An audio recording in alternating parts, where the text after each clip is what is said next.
پاکستان اور چین میں سیکیورٹی تعاون بڑھانے پر اتفاق۔ مشیر قومی سلامتی لیفٹیننٹ جنرل محمد عاصم ملک کا دورہ چین۔ شنگھائی تعاون تنظیم کی سلامتی کونسل کی سیکریٹریز اجلاس میں شرکت۔ عالمی صورتحال اور امن و سلامتی کے لیے پاکستان کے موقف کا اعادہ کیا۔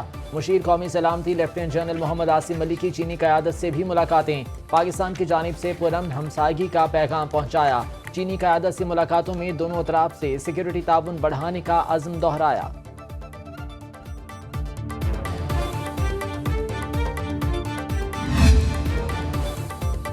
پاکستان اور متحدہ عرب امارات میں سفارتی اور سرکاری پاسپورٹ رکھنے والوں کے لیے ویزا سے استثناء کا معاہدہ۔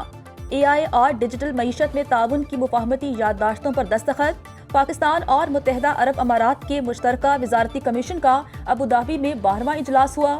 نائب وزیر اعظم اسحاق ڈار نے کہا، ویزے سے استثناء کا معاہدہ دونوں برادر ممالک کے درمیان اسٹریٹجک، اقتصادی اور ترقیاتی تعاون کو مزید گہرا کرنے میں اہم قدم ہے۔ ہم نے تجارت، سرمایہ کاری، توانائی، انفراسٹرکچر اور آئی ٹی میں پیش رفت کا جائزہ لیا۔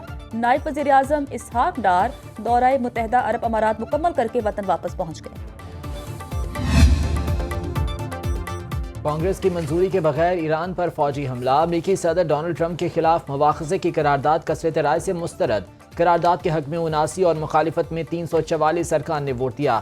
ڈیموکریٹک کانگریس مین ایل گرین نے قرارداد پیش کی، موقف اپنایا۔ ڈونلڈ ٹرمپ نے اختیارات کا غلط استعمال کیا، ایران پر حملے سے قبل کانگریس کو آگاہ نہیں کیا۔ قرارداد میں ایران پر غیر مجاز فضائی حملوں کو طاقت کا غلط استعمال قرار دیا گیا۔ ڈونلڈ ٹرمپ کا کہنا ہے کہ مواخذے کی کوشش کر لیں، مگر ڈیموکریٹس پرائمریز میں تاریخی غیر مقبول ہو چکے ہیں۔ ایران میں رجیم چینج نہیں دیکھنا چاہتا۔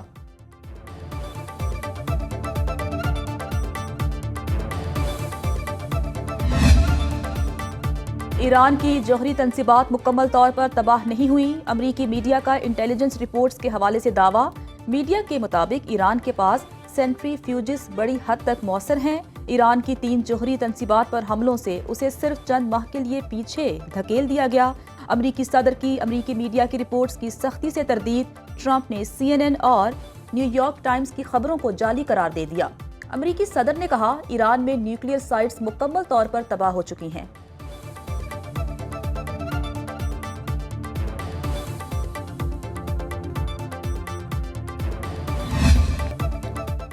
پاکستان کا ایران اسرائیل جنگ بندی کا خیر مقدم۔ سلامتی کونسل میں پاکستانی مندوب عاصم افتخار نے کہا، آگے بڑھنے کا واحد راستہ مذاکرات اور سفارتکاری ہے۔ پاکستانی قیادت نے تنازع کے پرامن حل کے لیے رابطے جاری رکھے۔ پاکستان نے حالیہ صورتحال میں واضح پوزیشن لی۔ ایسے اقدامات سے گریز کرنا چاہیے جس سے کشیدگی مزید بڑھے۔ اسرائیل نے ایران کے جوہری پروگرام پر غیر قانونی حملے کیے۔ ایران امریکہ جوہری مذاکرات کو اسرائیلی حملوں نے متاثر کیا۔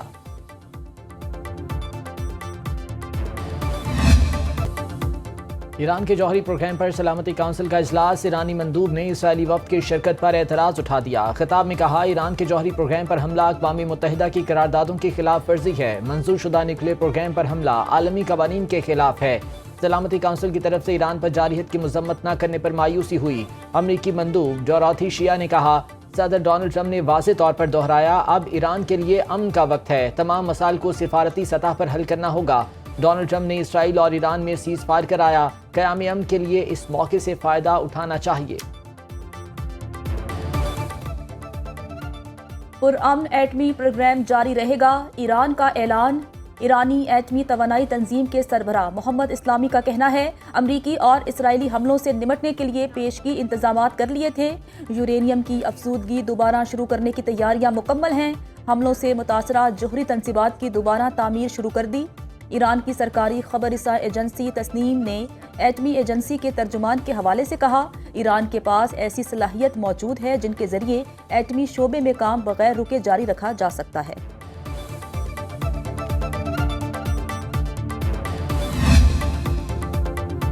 ترک صدر رجب طیب ایردوان کی دی ہیگ میں امریکی ہم منصب ڈونلڈ ٹرمپ سے ملاقات۔ دو طرفہ تعلقات اور علاقائی مسائل پر تبادلہ خیال۔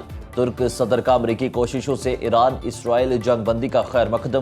کہا، امریکہ کے ساتھ دفاعی تعاون بڑھانے سے دو طرفہ تجارتی حجم $100 ارب تک پہنچنے میں مدد ملے گی۔ ترک صدر کا غزہ میں انسانی بحران کے خاتمے کے لیے بات چیت کی اہمیت پر بھی زور۔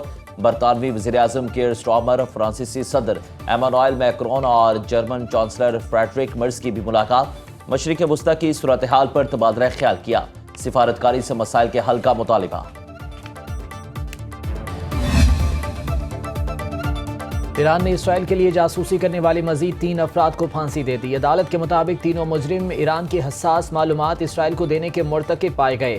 عدالتی فیصلے کے بعد ادریس علی، آزاد شوزئی اور رسول احمد کو پھانسی دی گئی۔ میڈیا رپورٹس کے مطابق ایران میں 12 روزہ جنگ کے دوران اسرائیل کے ساتھ تعلقات کے الزام میں 700 افراد کو گرفتار کیا گیا۔ اسرائیلی جارحیت کے دوران ایران کے 610 شہری شہید اور 4700 سے زائد زخمی ہوئے۔ اسرائیل کا 12 روزہ جنگ میں اپنے 28 شہریوں کی ہلاکت کا اعتراف۔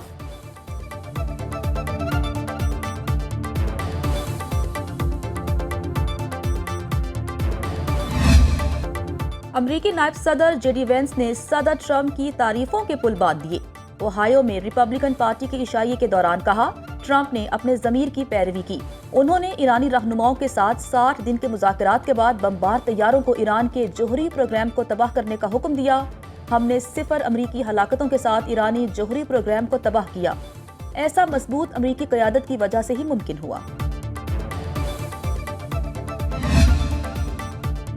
اسرائیل اور ایران میں جنگ بندی کے مثبت اثرات، پاکستان سٹاک مارکیٹ میں زبردست تیزی، 100 انڈیکس میں 722 پوائنٹس کا اضافہ، 1,22,968 کی سطح پر ٹریڈنگ، انٹر بینک میں ڈالر 17 پیسے سستا، 283 روپے 60 پیسے میں فروخت۔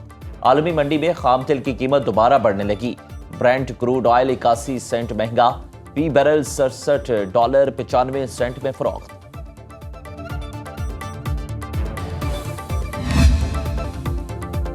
پنجاب اسمبلی میں آج 4,329 ارب سے زائد کے مطالبات زر منظوری کے لیے پیش کیے جائیں گے۔ پولیس کے لیے 200 ارب روپے سے زائد کے اخراجات کی منظوری کی تجویز، تعلیم کے لیے 137 ارب روپے سے زائد کی گرانٹ کی سفارش، صحت کے لیے 258 ارب روپے سے زائد کی گرانٹ مختص، پینشن کے لیے 462 ارب روپے کی بھاری رقم مختص کرنے کی تجویز، ترقیاتی منصوبوں کے لیے 910 ارب روپے سے زائد کے مطالبات زر کی منظوری کا فیصلہ، زراعت کے لیے 26.5 ارب، ویٹرنری کے لیے 19 ارب، فشریز کے لیے 1.6 ارب روپے گرانٹس کی تجویز۔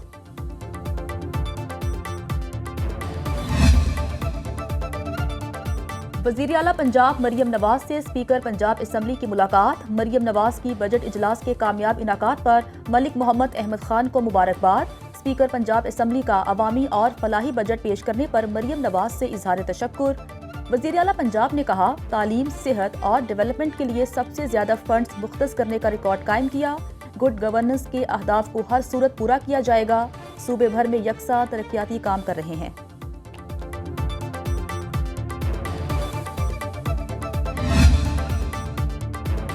وفاقی وزیر داخلہ محسن نقوی کی زیر صدارت محرم الحرام سے متعلق اہم اجلاس، اسلام آباد میں سیکیورٹی اور دیگر انتظامات کا تفصیلی جائزہ، وزیر داخلہ کا جلوسوں اور مجالس کے داخلی اور خارجی راستوں کی سخت چیکنگ کا حکم۔ اجلاس میں بریفنگ دی گئی، تمام امام بارگاہوں، مجالس اور جلوسوں کے مقامات کی جیو ٹیگنگ اور سیکیورٹی آڈٹ مکمل، سیف سٹی میں مرکزی کنٹرول روم قائم کر دیا گیا۔ محسن نقوی نے کہا کہ امن و امان برقرار رکھنے کے لیے ضابطۂ اخلاق کی پابندی کو یقینی بنایا جائے۔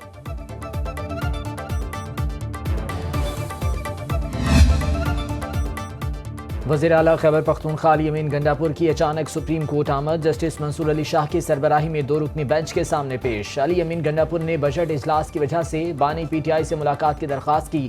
جسٹس منصور علی شاہ نے رجسٹرار آفس سے رجوع کرنے کا مشورہ دے دیا۔ ریمارکس یہ، آپ نے غلط دروازہ کھٹکھٹایا، جوڈیشل سائٹ پر ہم کچھ نہیں کر سکتے، چیف جسٹس آف پاکستان سے درخواست کر لیں۔